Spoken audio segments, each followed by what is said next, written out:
siang semuanya. Ya, sebelum saya memulai presentasi kali ini, izinkan saya menyampaikan sebuah pantun. Siang-siang enaknya makan es puter. Es puter dibeli dari Bukit Tinggi. Selamat siang Miss Putri dan Bapak Jonter. Selamat mendengarkan presentasi dari kami. Ya, dalam kelompok kami, yaitu kelompok 4, kami akan menyampaikan mengenai kompos. Yaitu apa itu kompos, lalu bagaimana cara pembuatan kompos, lalu cara penggunaan kompos dalam kehidupan sehari-hari untuk tanaman, tumbuhan, dan lain-lain. Dan apa sih manfaat kompos bagi lingkungan sekitar. Dan yang pertama, saya akan menjelaskan apa sih kompos itu.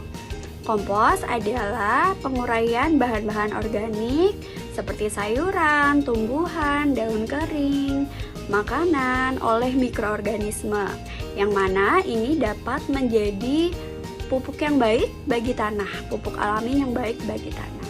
Nah, kemudian dengan adanya kompos, kita juga dapat mengurangi volume sampah, terutama sampah organik. Yang saat ini kita ketahui sendiri bahwa volume sampah di Indonesia sudah sangat meluap atau tidak dapat dikontrol lagi.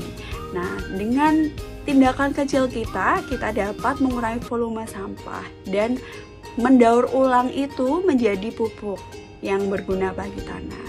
Dan satu lagi, dengan penggunaan kompos, kita dapat mengurangi penggunaan bahan kimia yang sering digunakan untuk menyuburkan tanah.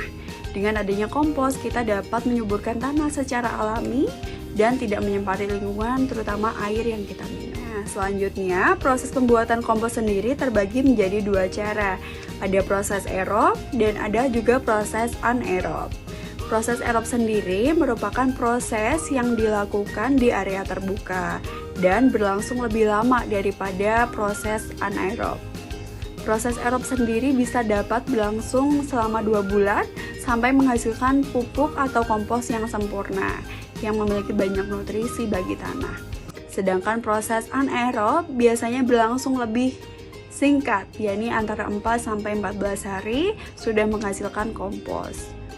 Dalam kelompok kami sendiri, kami akan menjelaskan mengenai proses pembuatan kompos, yakni proses aerob. Yang selanjutnya akan dijelaskan oleh teman saya. Tapi saya ada pantun. Pergi ke pasar membeli ikan, ikan diletakkan di atas nampan. Cukup sekian saya sampaikan, akan dilanjutkan oleh teman saya Ihsan. Baik, saat ini saya akan menjelaskan tentang cara pembuatan kompos. Cara pembuatan kompos di sini dibagi menjadi 2 cara. Yang pertama adalah proses aerob dengan udara. Yang kedua adalah proses anaerob atau tanpa udara. Nah, untuk pengomposan aerob sendiri, bahan baku yang cocok untuk pengomposan aerob adalah material organik yang mempunyai perbandingan unsur karbon C dan nitrogen N. Kadar air yang digunakan itu 40 sampai dengan 50% dan pH sekitar 6 sampai dengan 8. Contohnya adalah hijauan leguminosa, jerami, gedebok pisang, dan kotoran unggas. Itu adalah bahan yang cocok digunakan untuk pembuatan pupuk kompos secara aerob. Nah, keasaman ditingkatkan dengan penambahan kapur. Unsur karbon dapat ditingkatkan dengan penambahan bahan yang mengandung karbon, arang sekam padi ke dalam adonan pupuk. Nah, pembuatan kompos dengan cara biasa, siapkan untuk bak pengomposan lebar biasanya 1 meter dan panjang 1,5 meter. Lebih baik diberi peneduh untuk menghindari hujan. Oke. Siapkan bahan organik dan cacah hingga menjadi potongan-potongan kecil. Susun semua bahan di dalam bak secara berlapis-lapis. Tiap lapisan disiram dengan air hingga kelembaban mencapai 40%.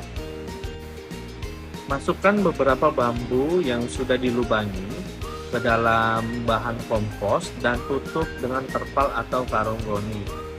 Balik bahan kompos setiap minggu hingga diperoleh kompos matang. Kurang lebih proses ini diulangi selama 8 minggu. Nah, setelah 8 minggu, tinggi tumpukan tinggal 1/3 dari tinggi semula. Jadi dia akan susut. Kompos sudah dapat dipanen. Kompos matang jika tekstur lemah, mudah hancur, bau tidak menyengat seperti bau tanah, warna coklat dan kehitaman, tandanya kompos sudah berhasil dan bisa digunakan. Demikian penjelasan mengenai cara pembuatan pupuk kompos. Selanjutnya akan dijelaskan oleh rekan saya mengenai fungsi-fungsi dari pupuk kompos itu sendiri. Silahkan simak video selanjutnya atau pantengin terus video ini. Assalamualaikum warahmatullahi wabarakatuh. Salam sejahtera buat kita semua. Perkenalkan, nama saya Carmelia. Saya dari kelompok 4. Kelompok kami kali ini akan membahas tentang kompos. Dan saya sendiri akan menjelaskan tentang bagaimana sih cara penggunaan kompos. Baiklah, kompos yang sudah matang bisa langsung kita gunakan. Untuk kompos sendiri tidak ada takaran bahan baku maupun dosis tertentu. Jadi untuk penggunaannya tergantung dengan pengalaman dari petani tersebut.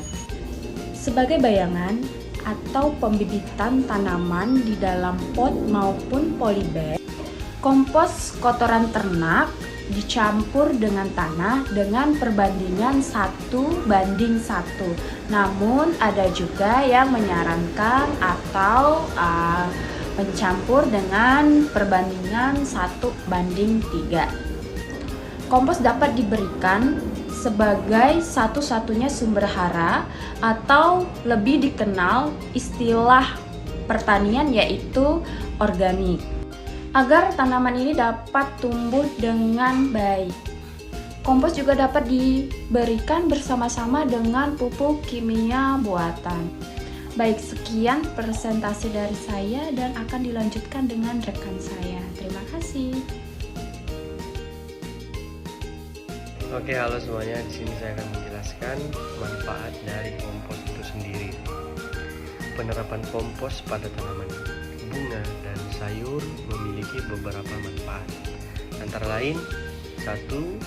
Peningkatan kesuburan tanah, di mana kompos ini menyediakan nutrisi esensial dan memperbaiki struktur tanah serta meningkatkan kesuburan dan retensi air. Yang kedua, perbaikan drainase. Kompos ini membantu meningkatkan drainase tanah, mencegah genangan air yang berlebihan dan mengurangi resiko penyakit akibat kelebihan air untuk tanaman atau sayuran itu sendiri. Nah, dan yang ketiga, pengendalian gulma. Gulma itu apa? Gulma itu biasa kita sebut hama, di mana tumbuhan yang tumbuh liar di sekitar tanaman budidaya kita yang sangat merugikan tanaman budidaya itu sendiri. Dan yang keempat, ada keseimbangan nutrisi. Kompos ini menyediakan nutrisi seimbang, membantu tanaman bunga dan sayur tumbuh dengan baik tanpa ketergantungan pada pupuk kimia. Yang kelima, peningkatan ketersediaan air. Oke, dan yang kelima ada peningkatan ketersediaan air, di mana struktur tanah yang ditingkatkan oleh kompos dapat membantu meningkatkan retensi air sehingga mengurangi kebutuhan penyiraman tanaman. Dan yang terakhir, pemulihan tanah yang tidak subur. Tanah yang kurang subur dapat diperbaiki dengan pemberian kompos secara teratur untuk meningkatkan kandungan organik dan nutrisi. Cara penerapannya adalah dengan mencampurkan kompos ke dalam tanah sebelum menanam atau sebagai lapisan penutup. Juga pemupukan tambahan dengan kompos dapat dilakukan selama musim tanam untuk menjaga ketersediaan nutrisinya. Dengan demikian, penggunaan kompos dapat meningkatkan produktivitas dan kesehatan tanaman bunga dan sayur.